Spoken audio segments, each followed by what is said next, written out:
Yo, what's good, boys? Back at it with another video. You already know what it is. Today's Thanksgiving night. You know, why not end this day making a good video, giving my input and thoughts on recent wrestling news, and probably some other subjects.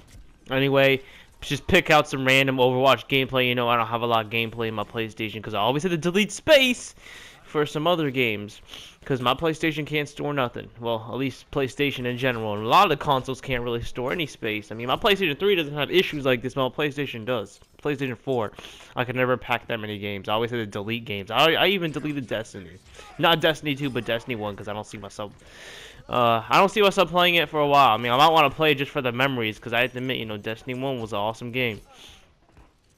So anyway, I'm not the best at Overwatch, so you know, if you like my gameplay, whatever. If you don't like it, well, I don't care. You can go get run over by a herd of water buffalo for all I care. Let's be honest.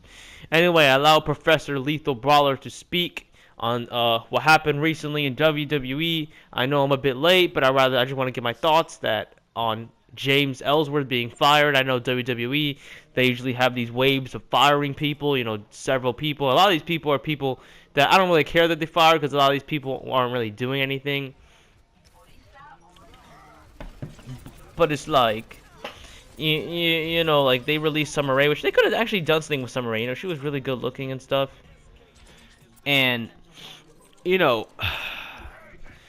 but I mean, the main subject I want to talk about is Ellsworth. So Ellsworth got fired recently from WWE, and I'm like, why?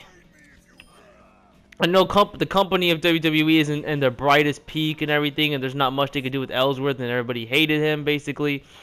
But there was always a time with Ellsworth where you either loved him or you hated him. There was no really in between where you felt bored of him. You always had something towards him. But I admit, you know, I wouldn't see much you can do with Ellsworth, but I mean, the way he was always sipping over, it was funny. I found it funny. And I gotta feel bad how they did him dirty, son.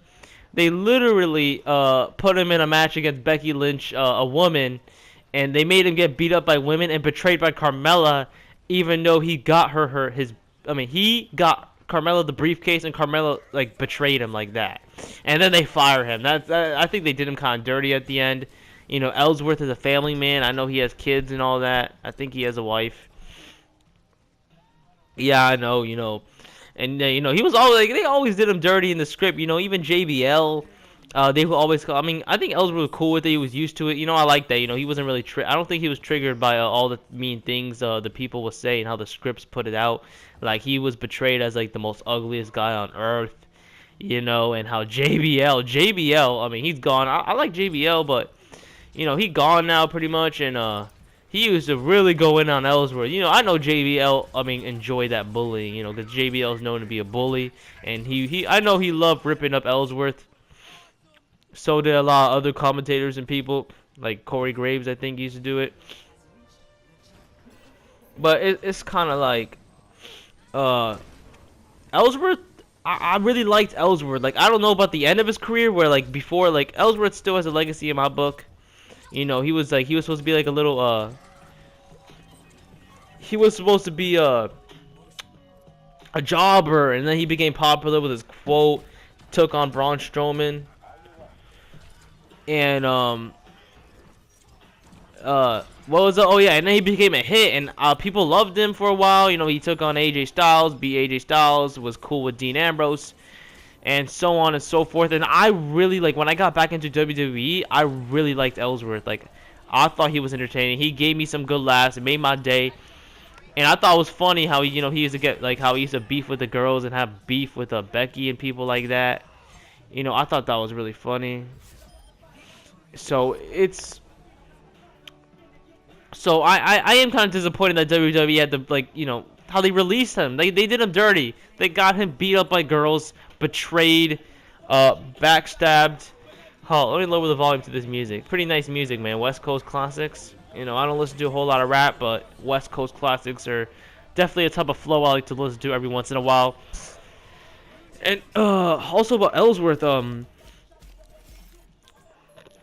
he just made the show so much funny. I like the comedic tone he put into it. He was like the Team Rocket, I guess you could say, of WWE, like the whole comedic thing.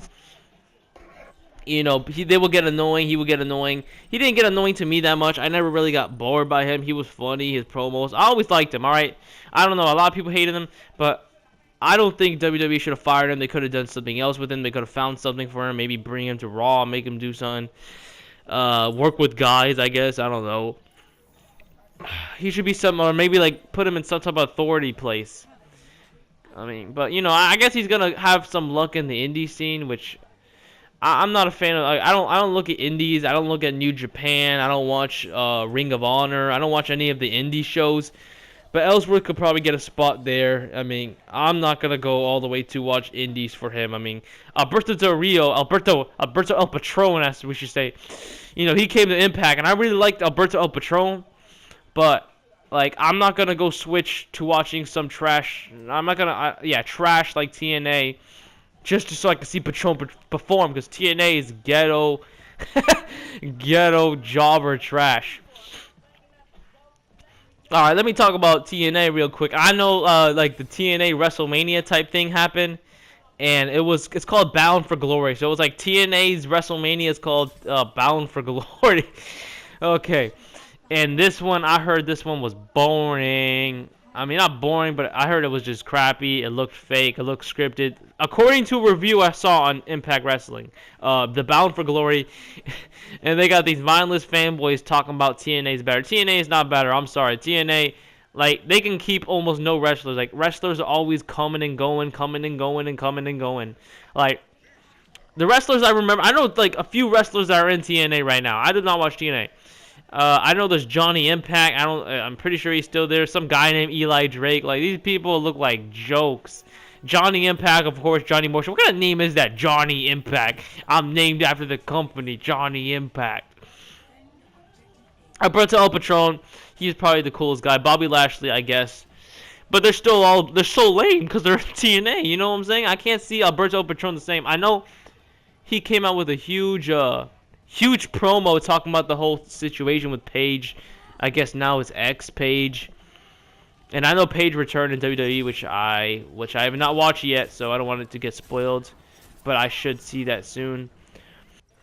So I will be looking forward to seeing, you know, what Paige is going to bring to a WWE. Which, by the way, I barely watch the TV shows anymore. Raw and SmackDown, I've been missing out. I watched Survivor Series. So I could talk about that for a little bit. I don't have a whole lot of time right now, but Bound for Glory, TNA trash, it should be shut down very soon. And they have a bunch of jobbers and maybe a few cool guys. I don't know why Kurt and Sting even joined wrestling. I mean, I can't believe TNA used to actually have Ric Flair, Sting, and all these big names. Scott Steiner, I'm pretty sure they had on it. All these big names, but yet, I mean, look at it now, bro. I mean, you have Bobby Lashley and Alberto Patron. EC3, I remember that guy. He's just a joke, man. They have a lot of goofballs. So it's like, so what I gotta say about Survivor Series? I thought it was a really hyped up. I think it was very it was good. You know, I'll probably give it 3 out of 5, 4 out of 5 probably because the wrestlers they put in it. The Survivor Series, I just don't like how they rush it too much. I don't like how they rush it a bit. Like how they take out like Shinsuke and Bobby Roode like that with Braun Strowman. Braun Strowman basically they always make a Braun Strowman destroy thing, which I know they're trying to make Braun Strowman the next big thing, which they're doing a good job at it. I just don't like how they just made everyone like Shinsuke and Bobby Roode get eliminated so fast just like that and get out of there. Same thing for Cena. I don't like how they doing Cena. I kind of like the whole Super Cena thing because you know, I like it when they make John Cena like overcome odds, become strong, and you know, kick out of the impossible. Now it's Roman doing that, which I don't like seeing Roman do that. But now he's in a tag team. He's back with the Shield. You know, I don't know what to say about the Shield reunion. You know, I always liked the Shield. I think the golden days of WWE was when the Shield first came and there was CM Punk and all that. That's my golden age of WWE. I haven't really lived through the Attitude Era, so I can't say much. But like, when out of my whole life of watching wrestling, I gotta say the time 2013, 2014 era was the best. That's just my opinion. Yeah. So the 5-on-5 women's match, I forgot that much of it. I thought it was pretty good, I guess. You know, Raw, of course, won more matches than SmackDown. And yeah, what was the other thing? There was Alexa versus Charlotte match. I watched that one. Alexa versus Charlotte. Charlotte won with the figure 4. The figure 8 actually. I actually thought that match was hot. Like, I was on the low key. I was actually looking at that, and I was like, I was getting like, I'm not gonna lie. I thought that was like hot. I'm just gonna be honest. Male match, pretty good. Brock Lesnar versus AJ. That was a highlight right there. That was an awesome match. I won't lie. That was an awesome match. Actually, no. I mean, it was basically Brock Lesnar destroying AJ the whole time. It reminded me of the whole John Cena versus Brock match that one time. But AJ didn't look that weak. I mean, he couldn't pull off a stylish clash. I think if he pulled that off, he could have beat Brock. But Brock is still being put out there as the unstoppable because he's like, I don't know, he's like one of the last like really powerful guys they have, I guess. Brock, and he gets people watching the pay-per-views. Like Brock Lesnar gets me watching pay-per-views. I'll tell you one thing. So WWE, I guess they're doing a good job of building Brock up. I don't think they should. I like how they made him beat Braun Strowman. Like that's how unstoppable he is. Like they make Braun Strowman unstoppable. Brock Lesnar is so unstoppable that he just stops Braun Strowman right in his tracks, which I thought that was awesome. Which I'm glad because I don't like Braun Strowman that much, in my opinion. And the next guy, the next thing I want to talk about is, yeah, I mean that's pretty much everything I want to talk about. I talked about TNA. I talked about the Survivor Ship. I talked about Ellsworth. Anyway, I should just cap off this video. Ellsworth, I mean, I feel bad for Ellsworth, how he got fired and done dirty, got beat up by girls, fired. TNA, I think, is trash, booty. And Survivor Series, pretty good pay-per-view. Survivor Series is always good. Can't wait to see Royal Rumble and the other pay-per-views come up. I think that's going to be very exciting. Anyway, peace out, guys. Have a good Thanksgiving. You know, my gut hurting right now. I'm about to go to bed. Or actually, what I mean by bed means playing Pokemon all night. Ultra Sun, Ultra Moon. Very good games. And you know what? Yeah, this is a farewell from your friendly neighborhood hero. Peace out.